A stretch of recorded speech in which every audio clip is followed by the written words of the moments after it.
บรรดาท่านที่เคารพและนับถืออย่างสูงข้าพเจ้ารู้สึกเป็นเกียรติเป็นอย่างสูงที่ได้ตั้งหน้าให้ทางคณะกรรมการเลือกตั้งระดับชาติมาประกาศแจ้งการเลขที่ 87 คลส นครหลวงเวียงจันทร์ลงวันที่ 25 เดือน 1 2026 เกี่ยวกับรายชื่อผู้สมัครรับเลือกตั้งเป็นสมาชิกสภาแห่งชาติชุดที่ 10 อิงตามมาตรา 11 ของกฎหมายว่าด้วยการเลือกตั้งสมาชิกสภาแห่งชาติและสมาชิกสภาประชาชนขั้นแขวงฉบับเลขที่ 58 สพส ลงวันที่ 28 มิถุนายน 2024 อิงตามรัฐดำรัสของประธานประเทศฉบับเลขที่ 338 ปปท ลงวันที่ 30 ธันวาคม 2025 ว่าโดยการประกาศจำนวนผู้สมัครรับเลือกตั้งเป็นสมาชิกสภาแห่งชาติชุดที่ 10 และสภาประชาชนขั้นแขวงชุดที่ 5 ผ่านการค้นคว้าพิจารณาตกลงเห็นดีของกองประชุมคณะกรรมการเลือกตั้งระดับชาติครั้งวันที่ 23 มังกร 2026 คณะกรรมการเลือกตั้งระดับชาติประกาศแจ้งเกี่ยวกับรายชื่อ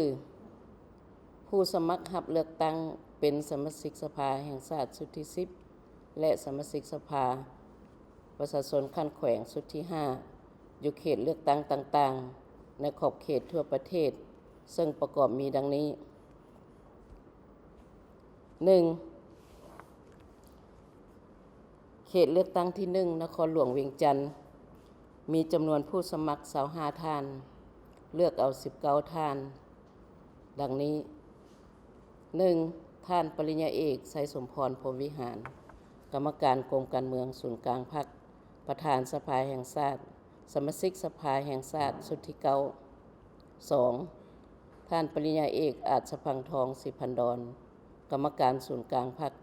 เลขาคณะพรรคนครหลวงเวียงจันทร์ 3. ท่านธนงไสยคุดไพฑูรย์กรรมการสำรองศูนย์กลางพรรคกรรมการประจำพรรคนครหลวงเวียงจันทร์สมาชิกสภาประชาชน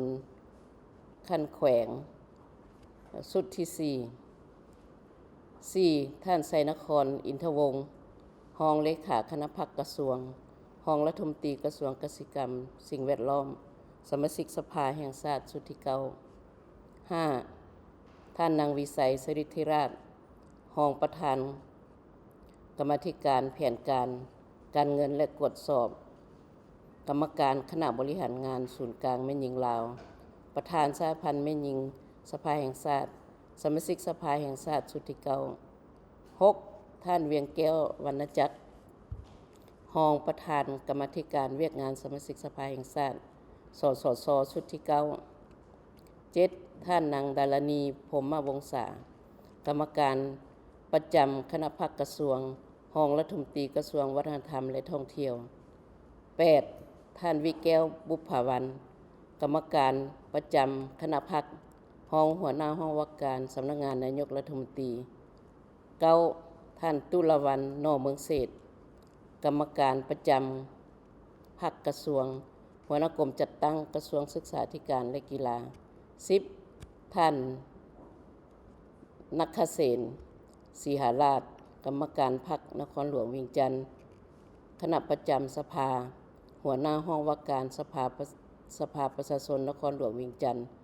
สมาชิกสภานครหลวงสุดที่ 4 11. ท่านนางสมเพียรวงศ์ไสย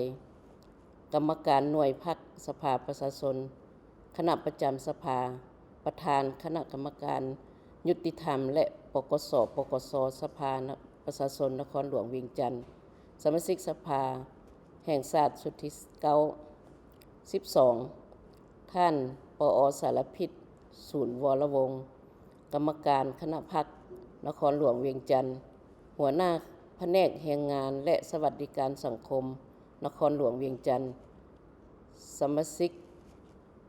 สภาแห่งชาติชุดที่ 9 13. ท่านธนงศิษย์เมืองจันทร์กรรมการพรรคนครหลวงเวียงจันทร์หัวหน้าแผนกเทคโนโลยีและการสื่อสารสมาชิกสภาชุดที่ 9 14ท่านสอนไซสมสมพันธ์กรรมการพรรคนครหลวงเวียงจันทน์หัวหน้าแผนกวัฒนธรรมและการท่องเที่ยว15ท่านศรีเวียงทองสภาพมีไซกรรมการพรรคนครหลวงเวียงจันทน์หัวหน้าแผนกยุติธรรมนครหลวงเวียงจันทน์16ท่านไพฑูรย์เที่ยงละไม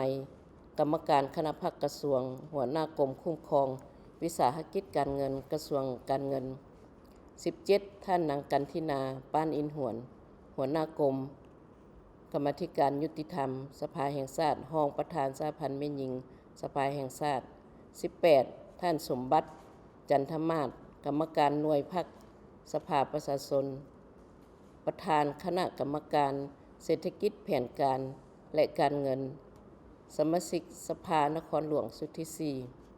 19ท่านนางคำแหวน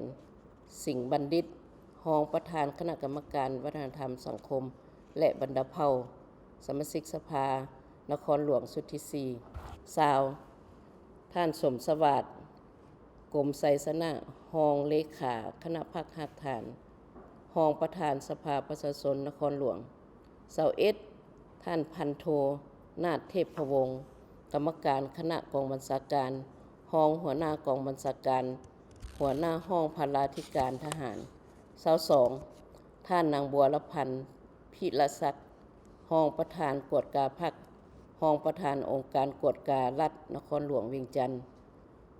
23ท่านนางจำปาทองทะลงแสงจันทร์